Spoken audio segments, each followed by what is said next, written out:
Thank you, Chair. And thank you, Professor Ephraim Inbar, for giving me the opportunity. When he said I'll be the first speaker, I was very excited. But Inbar never told me that I'll be the first speaker after lunch. So it's going to be difficult in terms of keeping you afloat. I'm going to speak on India and the GCC, the geostrategic shift. Islam came to India in the immediate aftermath of Prophet Muhammad. And therefore, Islam is an integral part of India's political landscape. During the British, we had the largest Muslim populations in the world. And today, India has second largest Muslim population after Indonesia. So there are more Muslims in India than in Pakistan and Bangladesh, which were once part of India. We are talking about 180 million. So something like about 20 times the population of Israel. So you have a very strong historical and religious linkages between India and the region. The second thing is geographic proximity. Some of the parts of India are closer to the Persian Gulf cities than to other parts of India. For example, Cochin is probably all familiar with the Jewish presence dating back to 500 years ago, at least, the oldest synagogue in Commonwealth.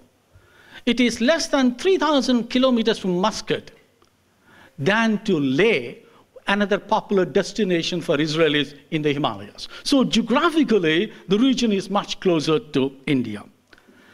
Because of this, you have enormous economic linkages between India and GCC. So when you talk about economics, you normally talk about four major issues: energy security, trade, expatriate Indians, and therefore the remittance. There are enormous linkages between all of them. During the Cold War, Indian economy was pretty small. Our growth rate was somewhere around 3% per year. So therefore, you did not require large quantities of energy. So 2/3 were met internally, only 1/3 was imported from outside the country.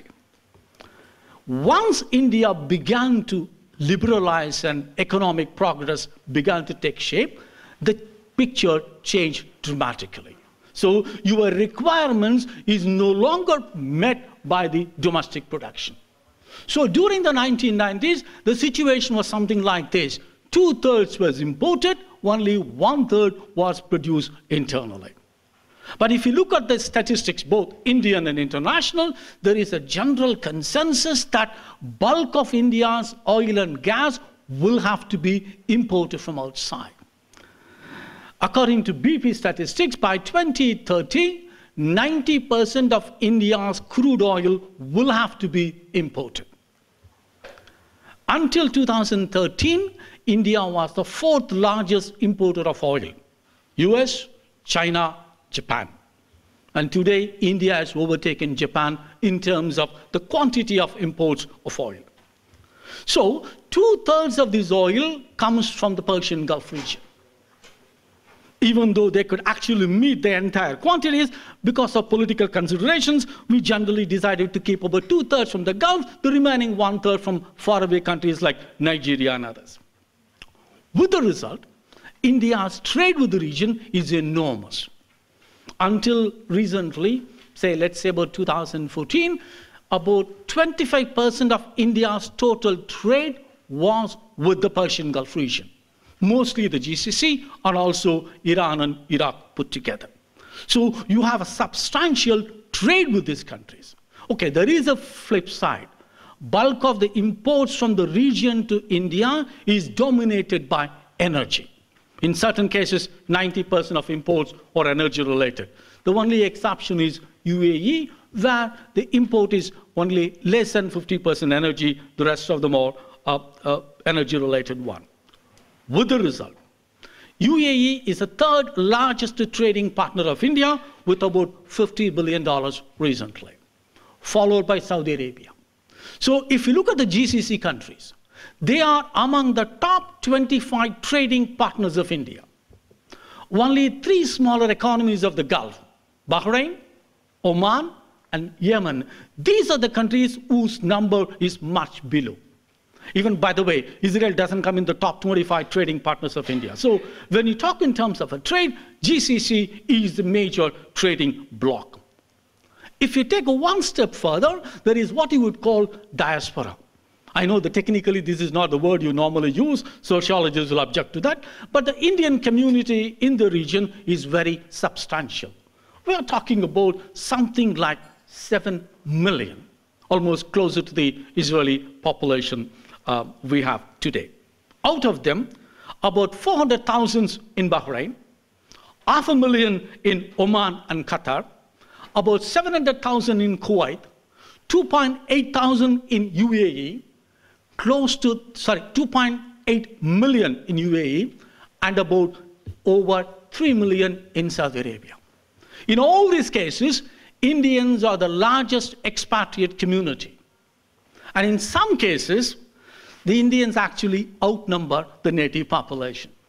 So all you need is a human chain. The rulers will be in trouble. You don't need any extra protest. With the result, you have a substantial remittance from these countries. In spite of all the global crisis, this year we had about $70 billion of investment, that is overseas remittance. Bulk of them comes from these countries.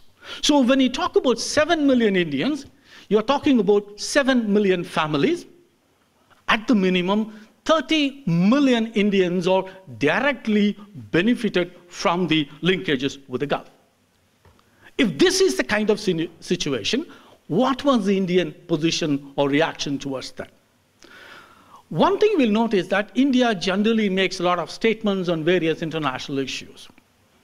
If you look at the Arab Spring, India never said anything on the Persian Gulf region. India was critical of Mubarak after it was very clear that he is no longer going to stay in power, and when the last Indian was evacuated from Egypt. Till such time, we never said anything. And the only thing you see about in the case of Yemen was travel advisories. Indians should not go to Yemen unless it is absolutely necessary. But if you look at the Government of India figures, in 2014, in spite of that, there were 100,000 Indians working in Yemen. We never issued a travel advisory on Bahrain, no matter what was happening. The reason is simple. If there is any crisis in the region, it is almost humanly impossible for you to evacuate the Indian citizens. How do you evacuate 3 million people, say, from Saudi Arabia? You actually need a bridge. There is no way you can airlift them. So if you look at it, because of the presence of Indians in this region, and because of your economic linkages with the region, you never said anything on the Arab Spring, not even remotely linking that, you should reform. Even though the demands of the population in the Arab countries are not different from some of the Indian demands 50 years ago.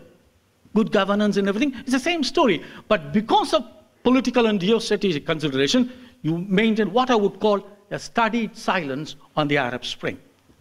There is an interesting thing. During the Cold War, India, in spite of whatever I may think about my country, India was an irrelevant player. It is not a politically important power. You were economically, you were dependent on the international community. You had something called Aid India Consortium. What is that? It's a beggars club in a five-star hotel. India had what you would call mixed economy. What is a mixed economy? You are supposed to get the best out of both. But we ended up, the corruption, inefficiency of the socialist model, and the profit-driven model of the capitalism. You are actually supposed to get the better one. Socialist orientation as well as efficiency, we got the negative side. So as long as Cold War was prevailing, India was an irrelevant player. I don't know how many of you are familiar with how an Indian man will deal with a financial crisis. The first thing he will do is go to his wife, give me your jewelry. You literally mortgage the jewelry. That is exactly what the government of India did when he did not have foreign exchange reserves for more than 2 weeks of essential commodity imports. We've flown about 200 tons of gold to London, mortgaged it with the Bank of London, and paid for your foreign exchange. That was the situation in 1991. See, it was only after economic liberalization you began to have a different world. Today, India is seen as the third largest economy in Asia. In purchasing power parity, it is seen as the fourth largest economy in the world, no matter how you look at it. So with the result, it is with this economic development, India began to see certain things differently. So earlier, you looked at the oil import merely as a necessity. Now you're looking at it as an opportunity for the other person. Oil-producing countries will have to export. They can't just drink it. So therefore, India is seen as a long-term stable market. It is in those conditions India began to play a different role. And this is where Pakistan comes into picture. During the Cold War, an Israeli diplomat described Pakistan as a center of gravity of India. So you looked at the whole world through the Pakistani prism. You never had anything independent. So you had to choose between India and Pakistan. From the 1990s, you have a careful shift. The logic is there. India wants to be a South Asian player or an Indian or an Asian power. We may have a disagreement whether India should be a great power. That's a different argument. So the moment you want to play a greater role, you no longer want to compete with Pakistan. That is why you will see Pakistan getting less important in India's engagement with the Middle East. I'm not saying Pakistan is irrelevant, but you no longer look at the world through the Pakistani prism. And therefore, you have a very interesting development. Some of the Arab countries are saying India as a friend, Pakistan as a brother. I don't know how many of you are familiar with the Indian mythology. And if you're familiar with the Indian mythology, I would rather be a friend than a brother, with all the consequences. But in spite of this, the political neglect of the region was substantial. We never paid corresponding attention to the leadership. The political visits between India and the Gulf countries were almost non-existent. The only exception was Saudi Arabia, where Indians periodically had an engagement. Even there was no substantial follow-up action. The last Indian prime ministers to visit Iraq, in spite of all the link, was 1975. The last visit to UAE was in 1981. So some of the visits are only by Indira Gandhi. Since 1947, no Indian prime minister has ever visited Bahrain. From 2010, after the visit of Indian president to the region, just a month before the Arab Spring, no Indian president, prime minister, or the vice president ever visited this region. That was the kind of relationship we had until Modi comes into picture in 2014. Yes, becoming the de facto foreign minister of India. By all accounts, last year, he traveled more countries than Obama. He almost travels most of the time. Probably we may be seeing him more in the airports than in the national capital. So very often he takes the flight. With the result, he has visited 4 countries in the Gulf, all on the Gulf coast, no other places. He went to UAE in August last year. Then this year, he went to Saudi Arabia, Iran, and Qatar. In addition, he met the Salman first as a crown prince, then as a king in G20 meetings. So what he's saying today is an interesting political engagement between India and the GCC. The only Middle Eastern countries he's yet to visit is Israel. My understanding is probably sometime around January next year. When both countries celebrate 25 years of normalization, we may expect a visit either around the time or after that. So Israel is the only country he has not visited, but all the other countries he visited are on the Persian Gulf. Only Iran is non-GCC countries. The second thing which is visible in Modi's thing is using the Indian community for political purposes. He's able to use them as a linkage between the two, and therefore it is interesting, he's seeing as a bridge between the two. The agenda is economic. Whether he's talking about UAE, he talks about 75 billion investment project. When he talks about Qatar, he talks about India not having to pay the extra price for the gas imports. He's talking about 500 million investment in Chabahar port in Iran. So all the countries, the agenda is political. But there is also a security cooperation. For a long time, when you talk about security, you only talk about Israel. But now what is interesting is Modi's engagement with the Gulf is also percolates into security level. And some of the Indians working in the region seem to be affiliated or attracted by ISIS. And therefore, India has to have high-level cooperation on the counter-terrorism front. We can say the number of Indians involved is very small. We are talking about a couple of dozens in 180 million population.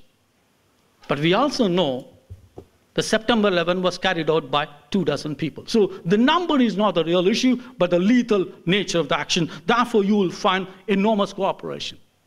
Our present ambassador in Riyadh was a police chief in Mumbai before he came to Riyadh. So that's the kind of indications India is saying we are going to have. What are the challenges? I would say just 4. One is Iran. India needs cooperation with Iran as well as Saudi Arabia. How we are going to manage it? Because we did not manage the triangle between Iran and the United States over the nuclear question.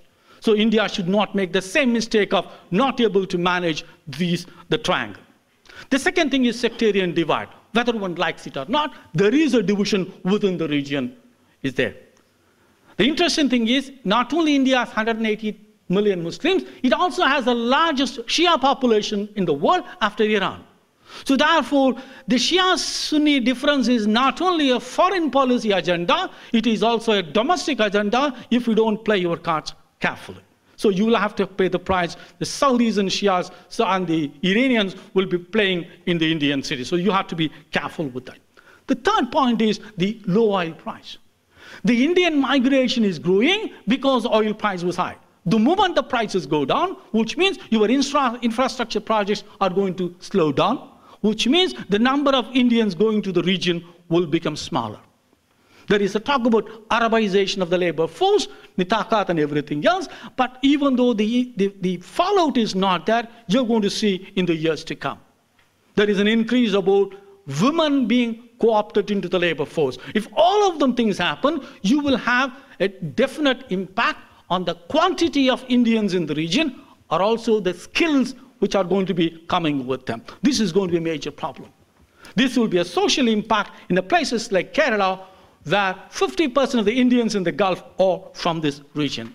The last point is India's engagement in the region is taking place what I would call very unfortunate timing, the decline of the United States. We all agree that US influence is on the wane.